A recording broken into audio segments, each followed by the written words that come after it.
Assalamualaikum warahmatullahi wabarakatuh.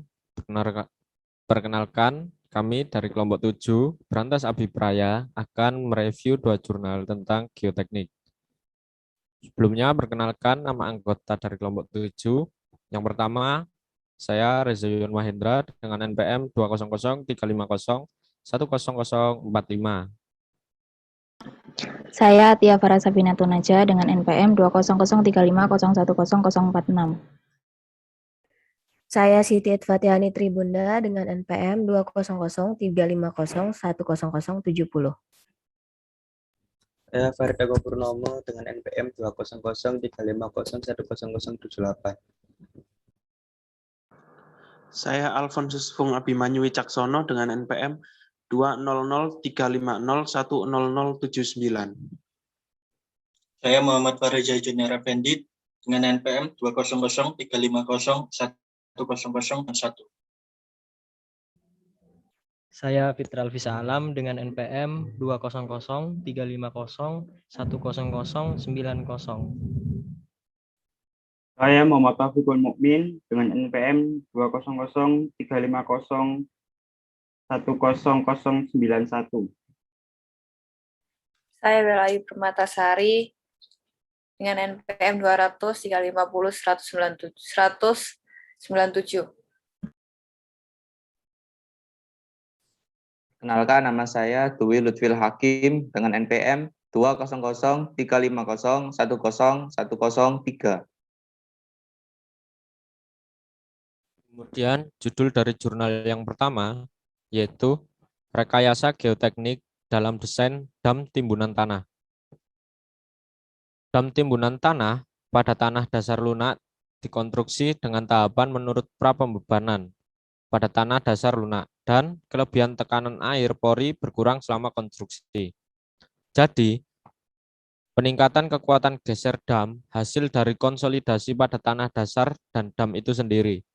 Metode elemen batas menguntungkan terhadap berbagai metode yang dapat dilakukan dengan pendekatan simulasi kondisi kerja pada struktur. Tahapan konstruksi dapat dilakukan dengan FEM pada perhitungan perilaku tegangan-regangan, konsolidasi, dan proses keruntuhan sampai keruntuhan total.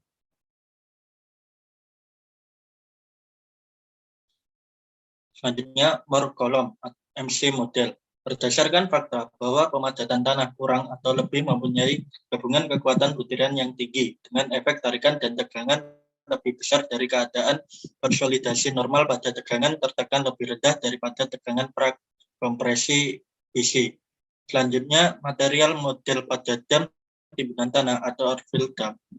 Untuk tujuan penyederhanaan analisa, earthfill dam pada model ini diasumsikan sebagai homogenitas dan dibangun pada lempung berpasir pada tanah dasar lapisan lempung lunak dan pasir halus. Konstruksi earthfill dam dibagi 5 tahapan dengan masing-masing tahapan dikonsolidasikan selama 30 hari. Hasil dan pembahasan. Pada rekayasa struktur, faktor keamanan didefinisikan sebagai rasio dari beban runtuh terhadap beban kerja, di mana suatu rumusan menyatakan kuat geser dengan menerapkan kondisi standar dari Coulomb, di mana dam adalah masukan parameter kekuatan dan dam adalah komponen tegangan normal aktual. Didapatkan berbagai hasil skenario tubuh dam dan lebar puncak, dan hasil tersebut merupakan hasil maksimal. Berikut beberapa hasil yang didapat dari analisa. Next. Yang pertama, perilaku tegangan regangan. Besaran dapat diberikan pada setiap titik tegangan yang dihubungkan pada jaringan elemen. Sedangkan deformasi dan penurunan dapat juga ditentukan pada setiap waktu konstruksi.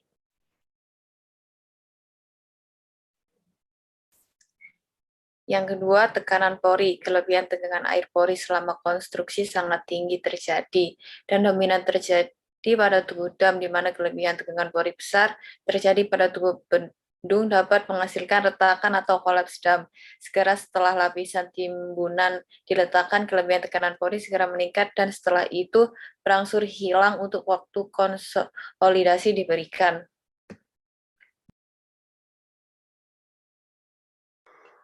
Yang ketiga, mekanisme keruntuhan dan faktor keamanan, SF.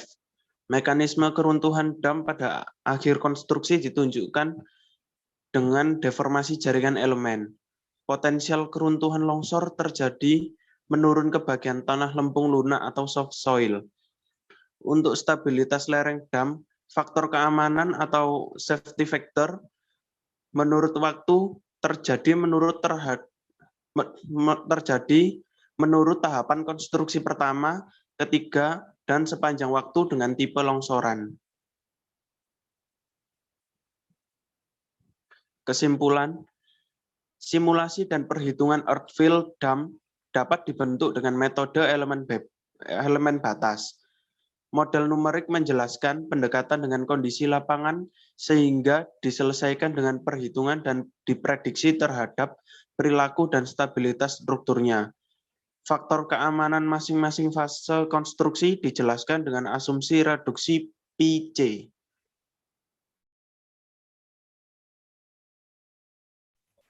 Jurnal yang kedua yaitu pemeriksaan kekuatan tanah dengan perkuatan anyaman kawat.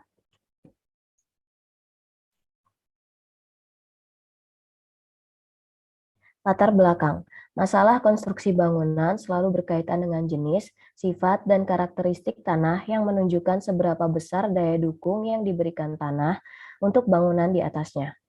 Ilmu keteknikan, dalam hal ini geoteknik, harus dapat memberi jawaban atas kebutuhan daya dukung tanah yang diinginkan sesuai dengan keperluan konstruksi. Salah satu jenis geosintetik yang telah banyak digunakan untuk memperbaiki kinerja suatu konstruksi yaitu geotekstil. Material yang digunakan dalam penulisan ini adalah anyaman kawat dan serat jute.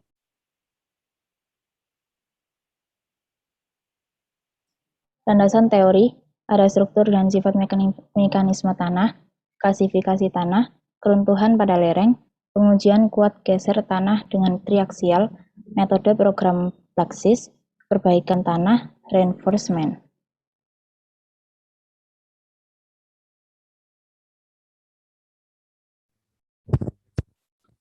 Satu, sumber data. Sumber data yang digunakan dalam penelitian adalah sebagai berikut. 1. Data primer. Data primer merupakan data yang diperoleh langsung dari penelitian yang akan dilakukan. 2. Data sekunder. Data sekunder merupakan data yang diperoleh dari literatur atau buku-buku referensi yang digunakan sebagai bahan acuan dalam penelitian ini. 2. Bahkan alir penelitian. Pertama, mulai pengambilan sampel, pemeriksaan sifat-sifat fisik tanah, analisa ringan, kadar air, berat spesifik, garis batas konsistensi tanah, penentuan klasifikasi tanah, pengujian kondisional, pengujian triaksial terhadap tanah, kemudian hasil. Hasilnya yaitu hasil uji karakteristik tanah, klasifikasi tanah, hasil pengujian laboratorium, hasil pengujian triaksial, hubungan antara beban dan faktor keamanan. Next.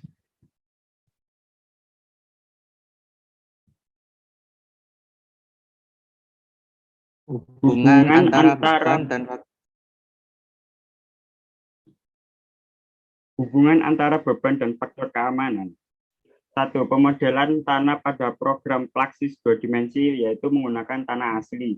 2. Pemodelan tanah pada program Praxis 2 dimensi menggunakan satu lapis tanah. Yang ketiga, pemodelan tanah pada program Praxis 2 dimensi 2 lapis. 4. Pemodelan tanah pada program Praxis 3 dimensi 3 lapis. 5. Pemodelan tanah pada program Praxis 2 dimensi 4 lapis. 6. Pemodelan tanah pada program Praxis 3 dimensi 5 lapis. 7. Perbandingan faktor keamanan tanah asli dengan tanah yang diberi perkuatan hingga 5 lapis perkuatan. Dari hasil yang didapat bahwa semakin bertambahnya beban, maka semakin menurun pula faktor keamanan.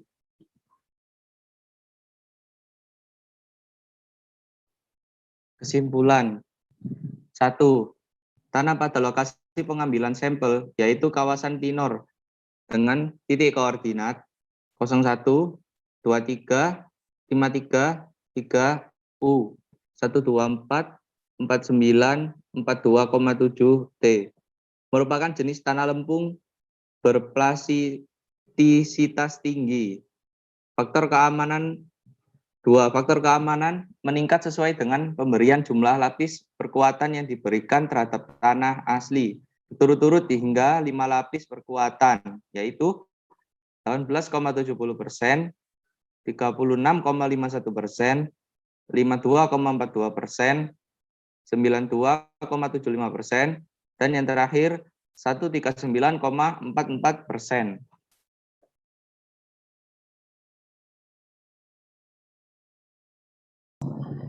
Sekian review jurnal dari kami kelompok 7 Berantas Abipraya dengan judul jurnal pertama yaitu Rekayasa Geoteknik dalam Desain Dam Timbunan Tanah, dan jurnal kedua Pemeriksaan Kekuatan Tanah dengan Perkuatan Anyaman Kawat. Mohon maaf jika ada salah kata. Terima kasih. Wassalamualaikum warahmatullahi wabarakatuh.